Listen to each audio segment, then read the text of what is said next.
Welcome to Donmar TV News Channel. Formal nang inendorso ng PDP Laban Cusi Faction si Davao City Mayor Sara Duterte bilang kandidato nila sa pagkapangalawang Pangulo. Pero nilinaw rin nila na hindi nila sinusuportahan ang kandidatura ng running mate ni Inday Sara na si Bongbong Marcos. We would just wait for Mayor Inday's announcement. Mas mabuti siguro si Mayor Inday na lang ang makasagot nun, no? May pambato na ang PDP Laban sa pagka-vice-presidente. Walang iba kundi ang anak ni Pangulong Rodrigo Duterte na si Davao City Mayor Inday Sara Duterte. Ayon kay Secretary Alfonso Cusi, nitong nakaraang taon pa ito na pagdesisyonan ng mga miyembro ng partido. Naantala lang dahil sa pandemic at bagyong Odette.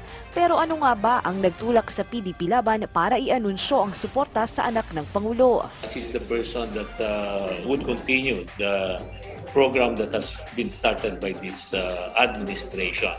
So wala na kaming naging discussion doon. Pero paglilinaw ni Cusi, hindi ibig sabihin na suportado nila si Sara ay suportado na rin nila ang running mate nito na si former Senator Bongbong Marcos dahil tangi ang nakababatang Duterte lang ang napag-usapan ng kanilang mga miyembro. Why should we endorse Bongbong Marcos? Kung talagang gano'n na yan, bakit hindi, di ba? Kaya nga sabi ko, kung ngayon, if you're asking me why, then if you have arguments that can convince the party to support any candidate, let us know. Sa ngayon kasi aminado si Cusi na maraming ipinapangako ang mga tumatakbo. Pero ang tanong aniya ay kung magagawa ba ito pagkatapos ng eleksyon.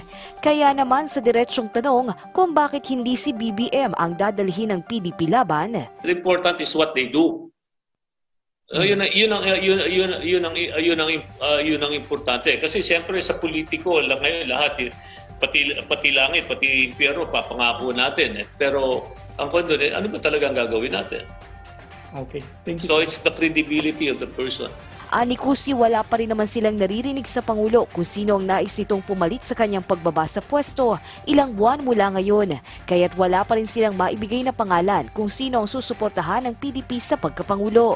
Pero may posibilidad nga ba na magkaayos na lang ang dalawang paksyon ng PDP Laban at suportahan na lang nila si presidential candidate Senator Manny Pacquiao? Mga na lang natin muna yan. Mahirap yan eh. Matatanda ang makailang ulit na umikot ang line-up ng PDP Laban matapos mag-file ni Pangulong Duterte noon bilang vice-presidente. Nag-withdraw at pinalitan ni Senator Christopher Bongo, kung saan presidente naman ang itinakbo ni Senator Ronald Bato de la Rosa. Muling umikot ang kapalaran at nag-withdraw din si de la Rosa na pinalitan naman ni Go sa pagkapangulo. Pero kalaunan ay nag-withdraw na rin ito. Sa ngayon, wala pang ini-endorso sa pagkapangulo ang PDP Laban.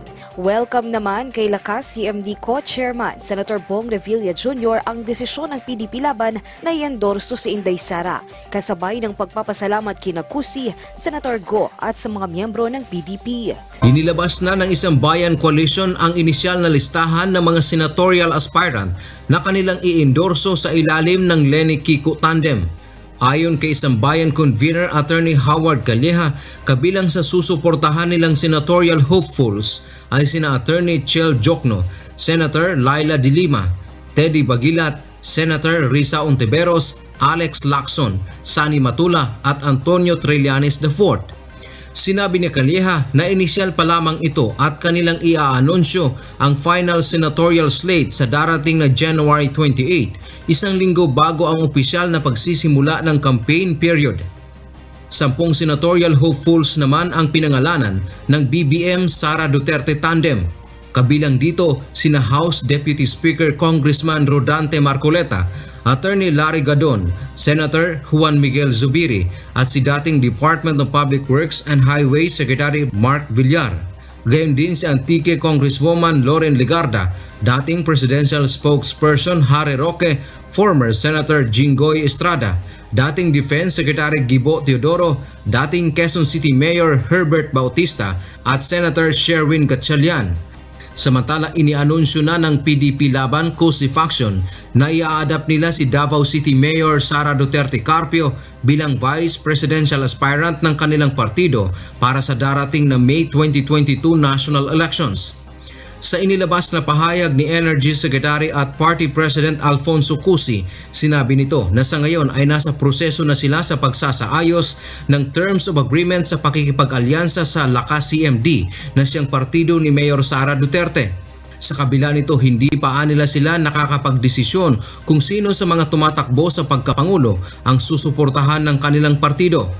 Sa ngayon ay nasa proseso pa sila ng evaluation sa mga presidential aspirants at kinikilatis pa kung sino sa mga ito ang makapagpapatuloy sa mga programang nasimulan na ng Administrasyong Duterte. Ito, kanina pa tinatanong ng mga viewers natin sa Facebook Live, nabalita, di umano, si BBM daw ay hindi a-attend doon sa interview with Jessica Soho. Tapos nagtataka sila bakit ayaw daw ni BBM. Sa iyong palagay, Attorney Larry, talagang ikaw sasagot ngayon. Sa iyong palagay, bakit hindi gusto ni BBM palumitaw sa GMA kay Jessica Soho?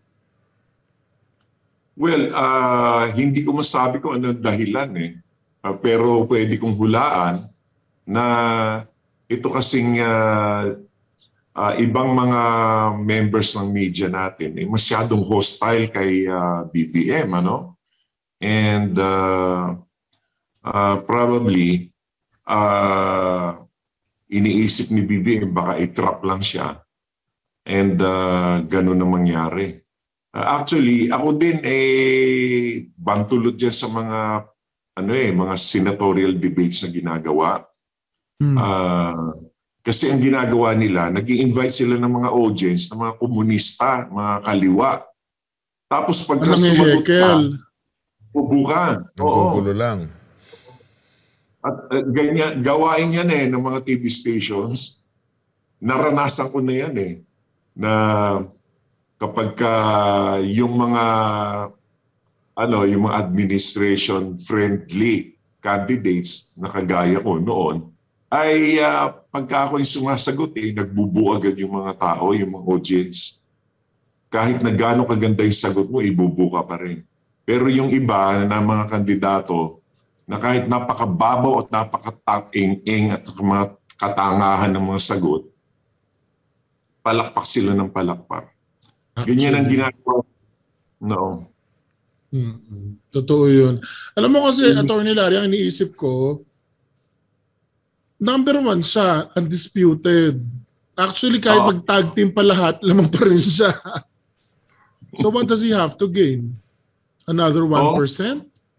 Kahit tumbling pa yung iba dyan, wala na silang panama. Wala na Tapos, lulundag ka sa fire pit, tapos bahala na si Batman. Hindi ko na, pasensya na po guys kasi nung chinek po, nakalimutan ko kung sino yung nag-survey noon, pero it appears na pagdating sa shaping ng public opinion, tablan na halos ang social media at saka television. Yung pong radyo, hindi masyado dahil Admare, tsaka Attorney Larry. Yung radyo kasi pang commute, 'di ba? Yun yung pinapakinggan mo habang nagda-drive. Pero pag nasa bahay ka lang, hindi kayong uupo tapos makikinig ng radyo na gano'n. TV pa noonoorin mo. So, mag-comment ka agad. Tama. Kung TV at saka internet ang magkalaban, tapos he's doing pretty well. He's doing better than well sa sa social media. So why fix it if it ain't broke? Diba? Ano ang tinatanong ko lang, ang talagang tanong ko ngayon, ano ang strategic advantage ni BBM? Ano yung net benefit niya in appearing kay Jessica Soho? Yun yung problema ko. Sa'yo na ang 55-60% ng mga boto. Ano gusto mo? 105%? Hindi ko naiintindihan. So, dun sa mga nagtatanong kung bakit ayaw ni BBM doon, hindi po ako spokesperson ni BBM, pero ako man si BBM, nangunguna na ako ba't ko isisilat yung sarili ko dyan? Mamaya, tatanungin nila ako ng sobrang komplikadong tanong, tapos bibigyan ako ng 30 seconds to answer. Dayari ako doon. Diba? Yan pa ang isang mahirap dyan sa mga networks network debates kasi you are just given 3 minutes to answer. Ang iba pa nga dyan, 2 minutes lang eh. Ang tanong sa iyo halimbawa kagaya nito, how will you end the endo, no? Pwede mo ba naman i-explain ng 2 minutes yan? Oh, di ba? Paano mo sasagutin ng 3 minutes how will yun? you achieve food security? Can you answer it in 3 minutes? Of course you cannot. Intellectually or intelligently, hindi mo masasagot yun ng ganun kaiksi. Si VP Kaya kung Lenny lang marami ata yung kayo, si VP Lenny lang ata kaya nun. Kasi wala na pero masyadong alam mo, masabi. Kaya ako, ang sana yung sinasuggest ko dyan sa mga presidential and senatorial debates, huwag nilang igrupo ng napakarami. Halimbawa, one-on-one kay Lenny, BBM and Lenny. Yun, pwede yun. Tapos one-on-one, Lenny and Isko. And then,